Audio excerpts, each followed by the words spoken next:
খুনিরা বাহিরে, এখনো কেন খুনিরা বুক ফুলে আটবো, এখনো কেন খুনিরা বাইরে থাকবো। আমার ছেলের হত্যার বিচার পাইতাছি না, এই জন্য আমরা আজকে এই জায়গায় হত্যার বিচারের জন্য দাবি নিয়ে আমরা এই রাজপথে আজকে।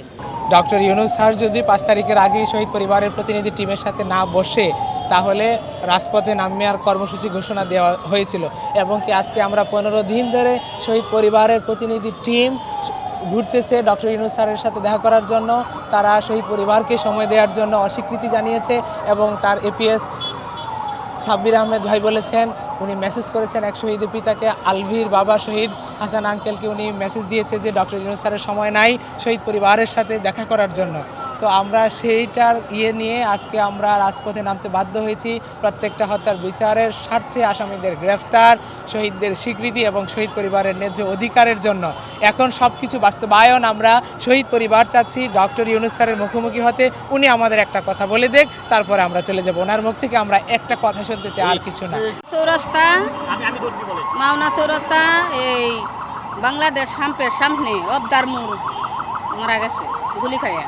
যে হসপিটালে লয়ে গেছি রাতে 11টা বাজে সে এখন আপনারা এই জায়গায় অবস্থান করছেন কেন? কিনু অবস্থান করছি, কিনু দায় দাবি আমরারে কিনু কিছু দিছে না, আমরা এই কিনু কিছু পাইছি না, এই হুতো আড়াইলছি কিনু বিচারও আইছি না বুঝছেন। হুতের আরেকজনের জায়গা মাটি চালি দিছি বুঝছেন, তার চাচার জায়গাতে আমার বিডে মাটি নাই। তার বাপ হয়েছে পাগল বুঝছেন। এই মানে এটা লেগে যে আইস কয়ে বিচার দিচ্ছি, কাইল দিচ্ছি, এমত করতে করতে জেলা ফাউন্ডেশন থেকে খালি 5 লাখ কোটি আইস।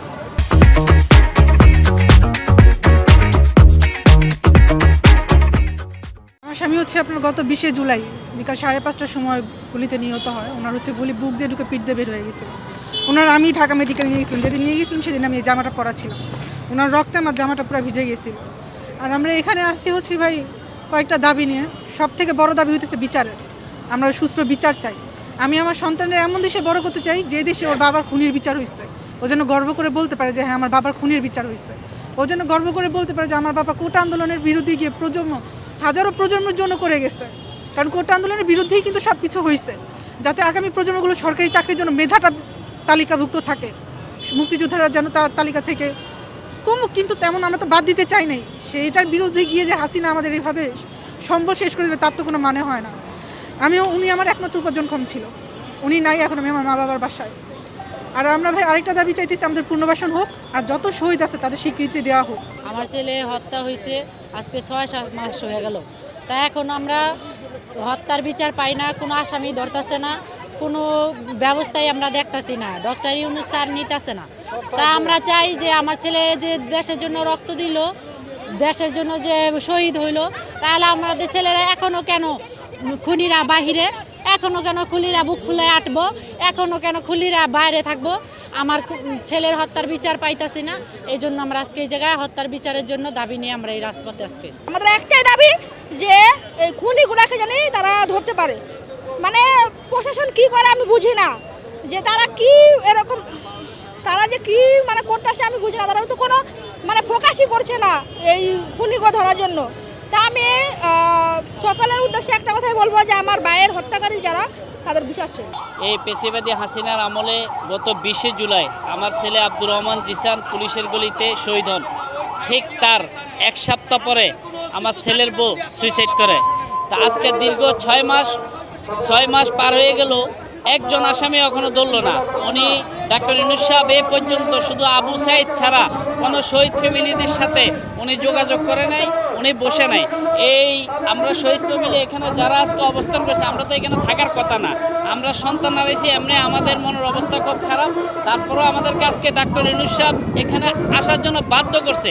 তো আমরা চাই উনি একজন সম্মানী ব্যক্তি, বিশ্বের সব জায়গায় ওনার সম্মান আছে।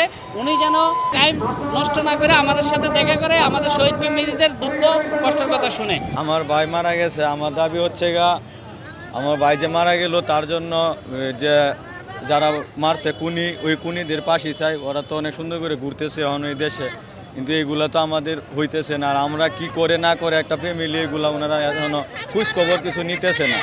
আসলে একটা পরিবার যখন একটা সন্তান চলে যায় তখন এটা যে কি অবস্থা থাকে, এই অবস্থান কোনো সরকারে নিতেছে না।